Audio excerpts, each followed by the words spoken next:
दिल्ली में पानी की किल्लत इतनी बढ़ गई है कि अब बूंद बूंद पानी के लिए सड़कों पर मारामारी दिखाई पड़ रही है। दिल्ली के कई इलाके ऐसे हैं जहां पानी के लिए त्राहिमाम मचा है और यही वजह है कि जब इन इलाकों में पानी का एक भी टैंकर पहुंचता है तो बूंद भर पानी के लिए भीड़ ऐसे उमड़ती है कि उसे संभालना किसी के बस की बात नहीं। ये तस्वीरें हैं दिल्ली के चाणक्यपुरी इलाके की, जहां पानी का टैंकर पहुंचते ही लोग टूट पड़ते हैं। कुछ लोग पहले टैंकर की छत पर चढ़ते हैं और फिर ढक्कन खोलकर उसमें दर्जनों पानी के पाइप डाल दिए जाते हैं और फिर तेजी से पानी भरा जाता है। इनमें ज्यादातर लोग पानी के बर्तनों के साथ अपनी पाइप भी लेकर आते हैं। वहीं पानी का एक ही टैंकर आने की वजह से कई लोगों को खाली हाथ भी लौटना पड़ता है।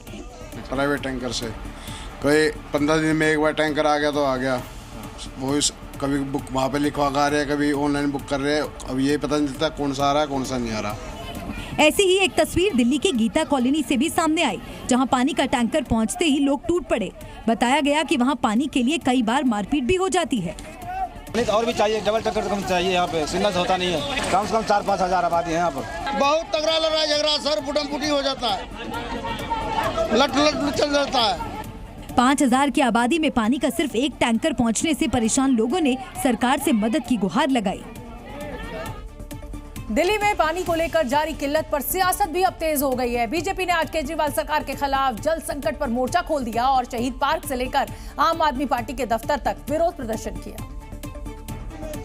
इस दौरान बीजेपी कार्यकर्ता हाथों में बैनर और तख्तियां लिए हुए थे, जिनमें केजरीवाल के खिलाफ नारे लिखे थे। बीजेपी ने अरविंद केजरीवाल पर दिल्ली की जनता को धोखा देने का आरोप लगाया। ये वो सरकार है जो हमेशा वचन देती थी मुफ्त पानी, आज बूंद के लिए तरस। बीजेपी ने केजरीवाल सरकार को टैंकर माफिया के मुद्दे पर भी घेरने की कोशिश की। टैंकर माफिया को बढ़ावा दे रहे हैं, फर्जी टैंकर कागजों में चढ़ाए जाएंगे और उसके पैसे खाए जाएंगे। दिल्ली में पानी का संकट नहीं है, दिल्ली में प्रबंधन का संकट है, इनकी नीयत नहीं है। हंगामा बढ़ने पर पुलिस ने बीजेपी कार्यकर्ताओं को हिरासत में ले लिया। आप देखिए तो इस समय क्योंकि यहाँ पर विरोध प्रदर्शन हो रहा था, पुलिस हिरासत में लेकर के और तमाम जो बीजेपी के कार्यकर्ता हैं, बीजेपी के कार्यकर्ताओं को लेकर के यहाँ से जा रही है। बीजेपी ने केजरीवाल सरकार के उस दावे को भी खारिज कर दिया जिसमें हरियाणा से पानी न छोड़े जाने को दिल्ली में पानी की कमी की वजह बताया गया था। जल संकट पर जारी सियासत के बीच दिल्ली सरकार ने सुप्रीम कोर्ट का रुख किया, जहां अर्जी दायर कर हरियाणा और यूपी से 1 महीने के लिए अतिरिक्त पानी उपलब्ध कराने की मांग की गई।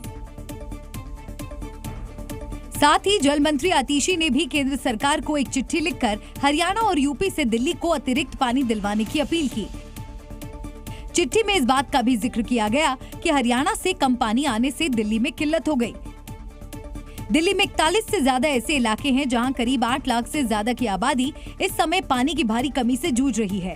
तो वहीं 10 बड़े इलाकों की बात की जाए तो गीता कॉलोनी, चाणक्यपुरी, संगम विहार, रोहिणी, बेगमपुर, कैलाश विहार, सुल्तानपुरी, मंगोलपुरी, न्यू अशोकनगर और दक्षिणी पटेल नगर सबसे ज्यादा प्रभावित बताए जा रहे हैं।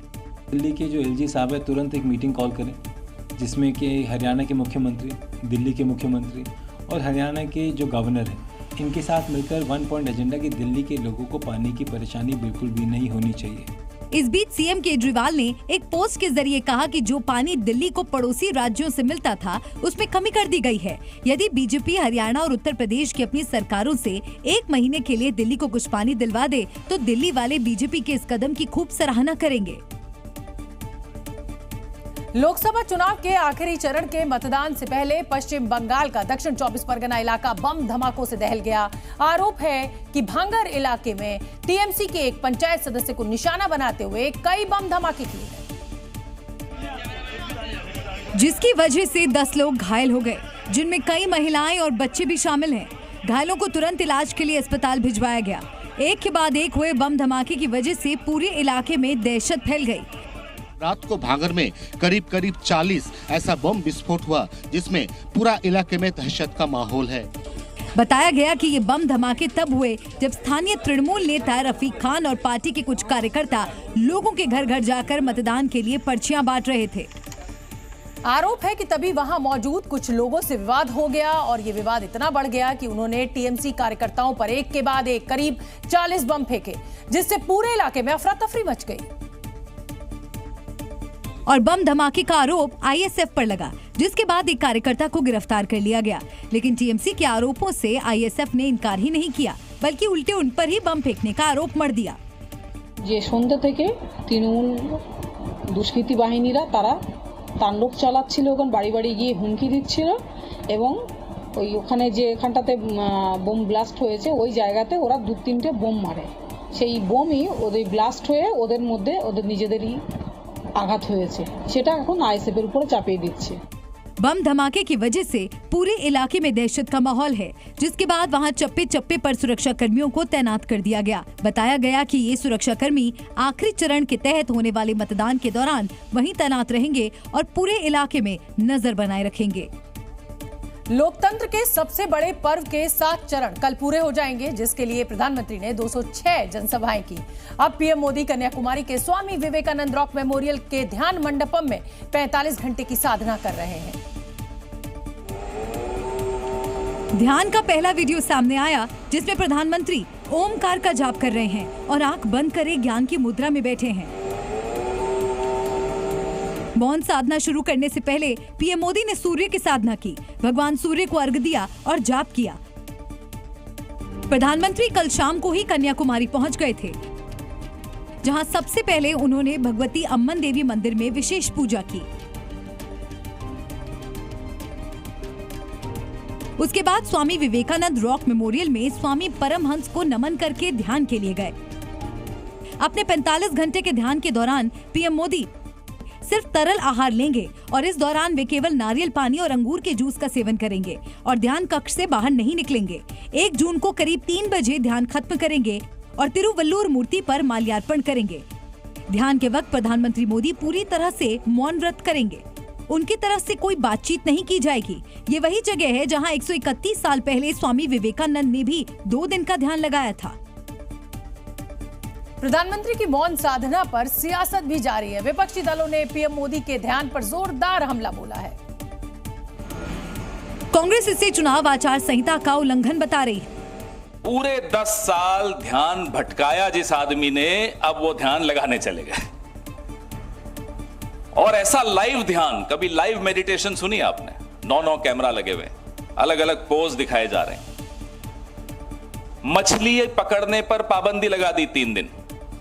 3000 पुलिस वाले रक्षा में खड़े हो गए उनकी।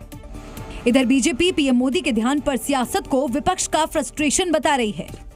प्रधानमंत्री कन्याकुमारी जाकर विवेकानंद रॉक पर ध्यान करे, तपस्या करे, साधना करे, मौन रहे, तब भी उनको समस्या है। मतलब प्रधानमंत्री का मेडिटेशन और विपक्ष का ये संपूर्ण फ्रस्ट्रेशन। इधर असम की all India United democratic party के अध्यक्ष मौलाना बदरुद्दीन अजमल ने भी तंज किया है। उन्होंने प्रधानमंत्री को ध्यान का ड्रामा करते हुए बताया।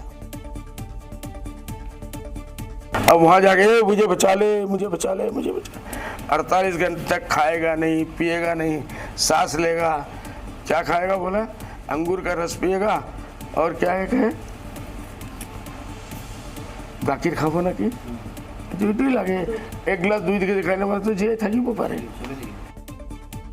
इधर प्रधानमंत्री मोदी के ध्यान पर हो रही सियासत को लेकर साधु संतों ने भी प्रतिक्रिया दी है। अयोध्या में रामलला के मुख्य पुजारी आचार्य सत्येंद्र दास ने कहा कि प्रधानमंत्री का ध्यान करना आचार संहिता का उल्लंघन नहीं है। आचार संहिता का उल्लंघन है, ये सब जो लोग कह रहे हैं गलत है। और समय समय पर प्रधानमंत्री जी जो हमारे देश में प्रसिद्ध शक्तियाँ हैं, प्रसिद्ध विद्यालय, प्रसिद्ध मंदिर हैं, उन मंदिरों में जाकर के ध्यान और पूजा पाठ करते आए हैं। प्रधानमंत्री मोदी कन्याकुमारी में ध्यान लगा रहे हैं, तो वहीं केंद्रीय गृह मंत्री अमित शाह भी मंदिर में दर्शन पूजन कर रहे हैं। आंध्र प्रदेश के तिरुपति पहुंचे और तिरुपति बालाजी मंदिर में भगवान वेंकटेश्वर की पूजा अर्चना की। इस दौरान उनके साथ उनकी पत्नी भी मौजूद रहीं। तो वहीं गुरुवार को अमित शाह तमिलनाडु के कोट्टई पहुंचे और प्रसिद्ध भैरवर मंदिर में पूजा अर्चना की और आशीर्वाद लिया।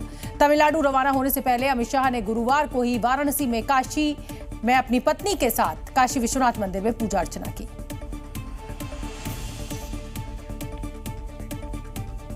लोकसभा चुनाव के लिए चुनाव प्रचार थम चुका है और कल आखिरी चरण के मतदान के बाद 4 जून को नतीजे आ जाएंगे। इस बार नेताओं ने रैलियों का एक नया रिकॉर्ड बनाया है। लोकसभा चुनाव की तारीखों के ऐलान के बाद प्रधानमंत्री नरेंद्र मोदी ने देश भर में 206 रैलियां और रोड शो किए। वहीं गृह मंत्री अमित शाह ने देश भर में 188 रैलियां और रोड शो किए। बीजेपी के राष्ट्रीय अध्यक्ष जेपी नड्डा ने 87 और रक्षा मंत्री राजनाथ सिंह ने 94 रैलियां और रोड शो किए। बीजेपी के स्टार प्रचारक उत्तर प्रदेश के मुख्यमंत्री योगी आदित्यनाथ ने 150 जनसभाएं करी और विपक्ष भी इसमें पीछे नहीं रहा।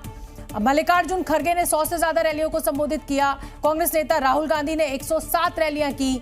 प्रियंका गांधी ने 108 रैलियां और जनसभाएं की। वहीं समाजवादी पार्टी के अध्यक्ष हैं अखिलेश यादव, उन्होंने 83 रैलियां की माफ कीजिए। आरजेडी नेता तेजस्वी यादव ने सबसे ज्यादा 251 रैलियां और चुनावी कार्यक्रम किए।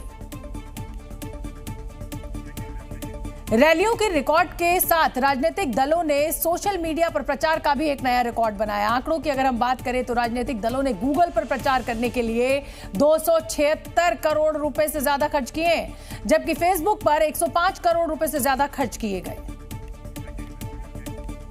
कर्नाटक की सिद्धरमैया सरकार को काले जादू का डर सता रहा है। ये दावा कोई और नहीं बल्कि खुद कर्नाटक के उप मुख्यमंत्री डीके शिवकुमार कर रहे हैं।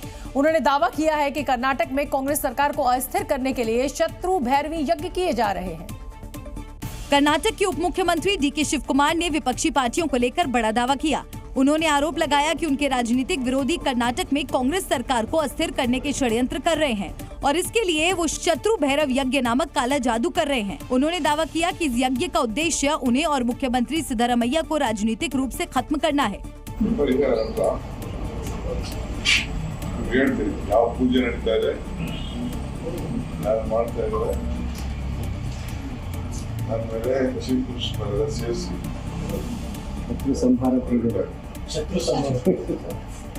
इतना ही नहीं, डीके शिवकुमार ने ये भी दावा किया कि इस यज्ञ में पंच बलि यानी 5 प्रकार की बलि दी जा रही है, जिनमें 21 बकरियां, 3 भैंसें, 21 काली भेड़ें और 5 सुअर हैं। साथ ही इस यज्ञ के लिए अघोरियों से भी संपर्क किया गया। डीके शिवकुमार ने ये भी बताया कि ये यज्ञ एक राजनेता के आदेश पर किए जा रहे हैं। हालांकि उन्होंने उस नेता का नाम बताने से इनकार कर दिया। कर्नाटक के उप मुख्यमंत्री डीके शिवकुमार के दावे से खलबली मच गई। दावा किया गया कि डीके शिवकुमार बलि के लिए जिस मंदिर का जिक्र कर रहे हैं उस मंदिर में पशुओं की बलि दी ही नहीं जाती। मालाबार देवस्वम बोर्ड ने डीके शिवकुमार के आरोपों को सिरे से खारिज कर दिया। साथ ही उन पर मंदिर को बदनाम करने के लिए साजिश रचने का आरोप लगाया।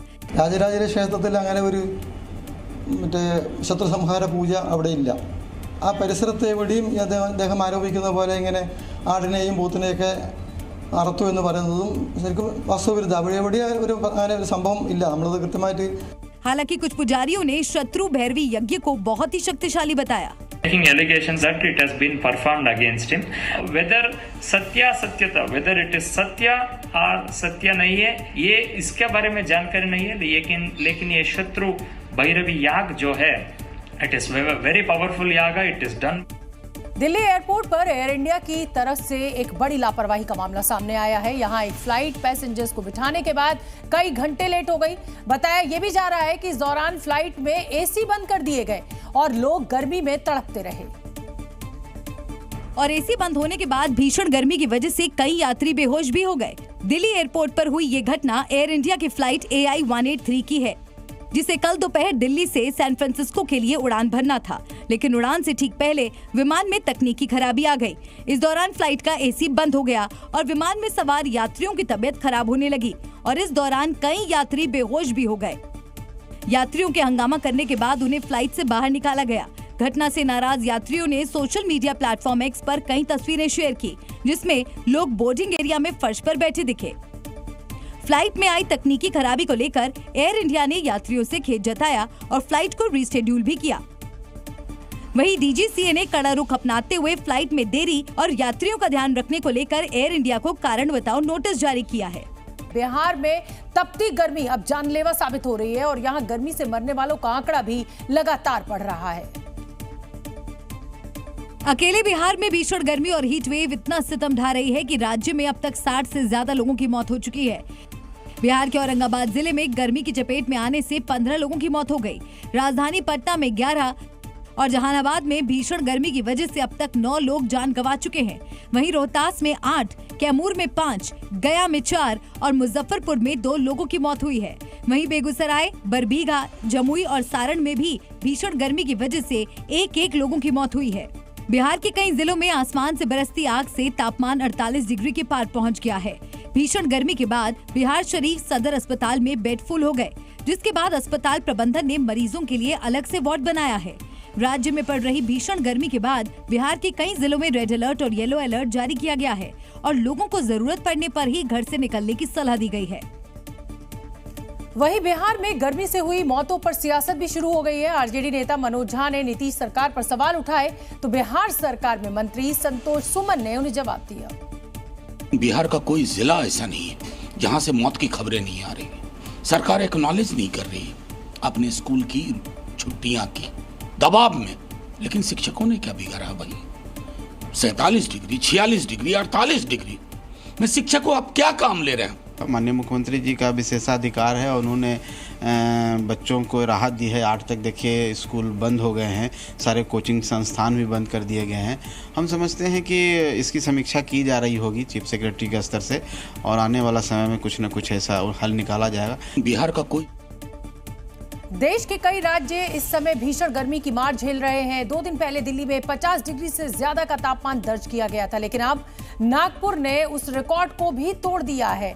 जी हां, एक दिन पहले 30 मई को महाराष्ट्र के नागपुर में 56 डिग्री सेल्सियस तापमान दर्ज किया गया था, जो अब तक का सर्वाधिक रिकॉर्ड किया गया तापमान है। मौसम विभाग के स्वचालित स्टेशन ने इस तापमान को नागपुर के 2 अलग अलग इलाकों में दर्ज किया, जिसमें नागपुर के रामदासपेट में एक खुले खेती के इलाके में 56 डिग्री सेल्सियस का तापमान दर्ज हुआ, जबकि नागपुर के सोनेगांव में 54 डिग्री सेल्सियस तापमान दर्ज किया गया। इससे 2 दिन पहले दिल्ली के मुंगेशपुरी में 52.9 डिग्री तापमान दर्ज हुआ था।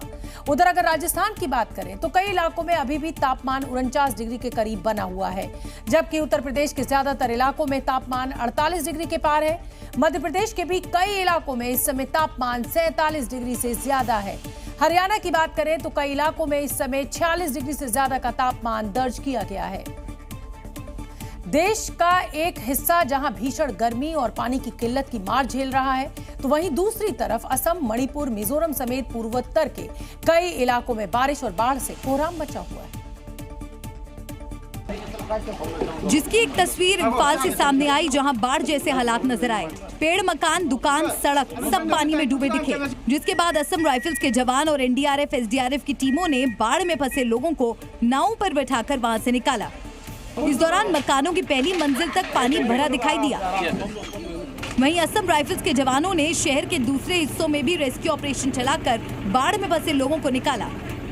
बताया गया कि वहां मदर टेरेसा होम से भी 42 से ज्यादा मरीजों और बुजुर्गों को निकालकर सुरक्षित जगहों तक पहुंचाया गया। उधर असम के नागांव में भी भारी बारिश की वजह से बाढ़ जैसे हालात बन गए। जहां भी नजर गई वहां पानी ही पानी दिखाई दिया। बाढ़ की वजह से वहां बने लकड़ी के पुल भी टूट गए, जिससे लोगों की आवाजाही पर ब्रेक लग गया। बताया गया कि वहां बांध का पानी छोड़े जाने की वजह से निचले इलाके में पानी भर गया और पूरा इलाका एक टापू बना दिखाई दिया।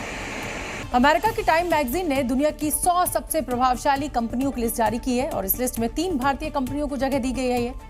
दुनिया की 100 सबसे प्रभावशाली कंपनियों की लिस्ट में रिलायंस इंडस्ट्रीज, टाटा ग्रुप और सीरम इंस्टीट्यूट ऑफ इंडिया को शामिल किया गया है। टाइम की इस लिस्ट को 5 कैटेगरीज में बांटा गया है, जिसमें लीडर्स, डिसरप्टर्स, इनोवेटर्स, टाइटन्स और पायनियर्स कैटेगरी शामिल है।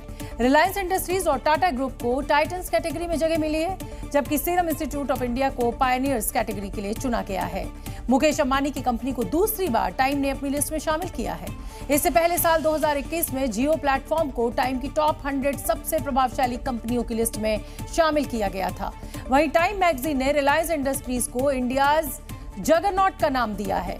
साथ ही टाइम मैगजीन ने सीरम इंस्टीट्यूट ऑफ इंडिया को दुनिया की सबसे बड़ी वैक्सीन निर्माता के रूप में शामिल किया है।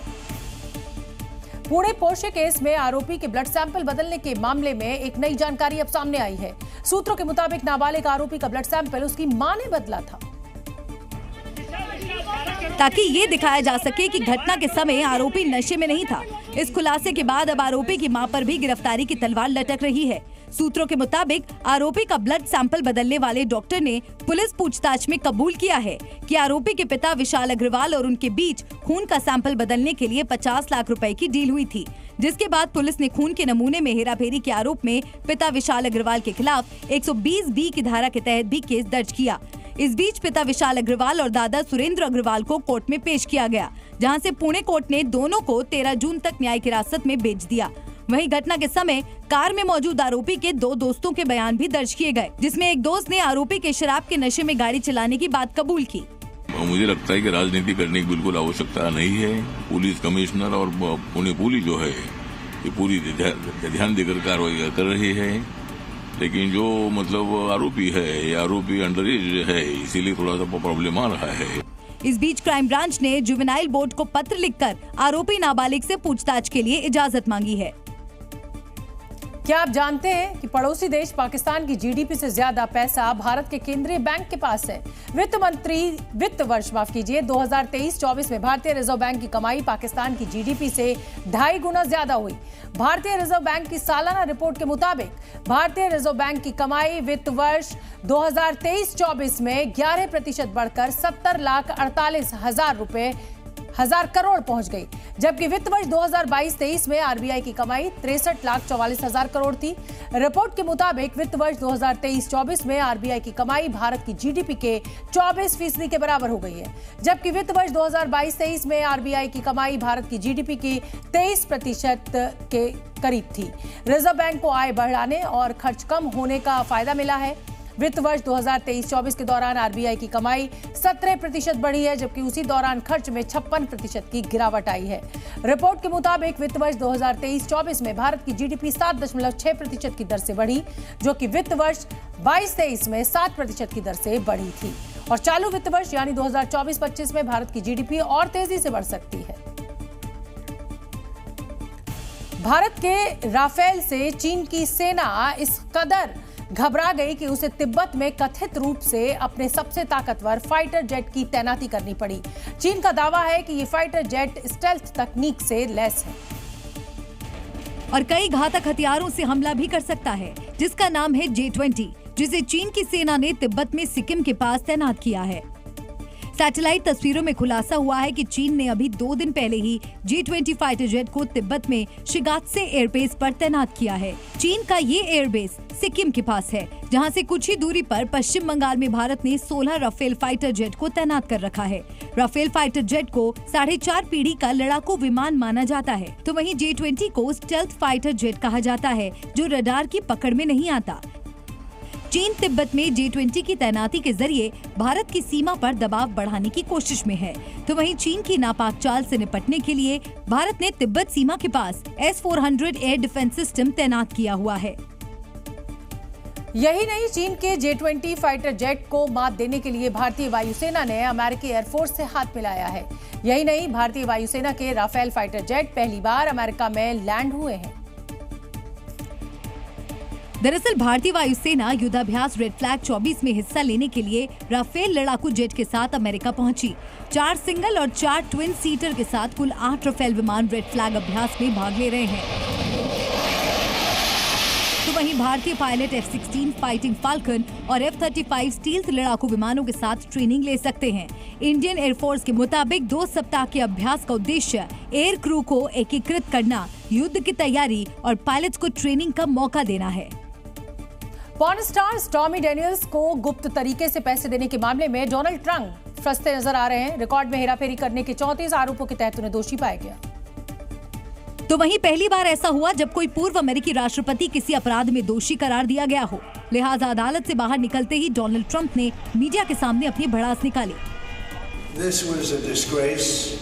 This was a rigged trial by a conflicted judge who was corrupt. जानकारी के मुताबिक 11 जुलाई को ट्रंप को हशी मनी मामले में सजा सुनाई जाएगी, जिसमें जेल के साथ ही भारी जुर्माना भी लगाया जा सकता है। हालांकि डोनाल्ड ट्रंप इस मामले में अपील करने की योजना बना रहे हैं। वहीं न्यूयॉर्क की जिस अदालत ने ट्रंप को दोषी करार दिया, उसके बाहर लोगों की भारी भीड़ जमा दिखी। वहां मौजूद लोगों ने मिली जुली प्रतिक्रिया दी। अमेरिका में किए गए चुनावी सर्वे से संकेत मिले हैं कि ट्रंप और जो बाइडेन के बीच कांटे की टक्कर है। कुछ प्रोविंसेस में तो ट्रंप को बढ़त भी हासिल है। Z News।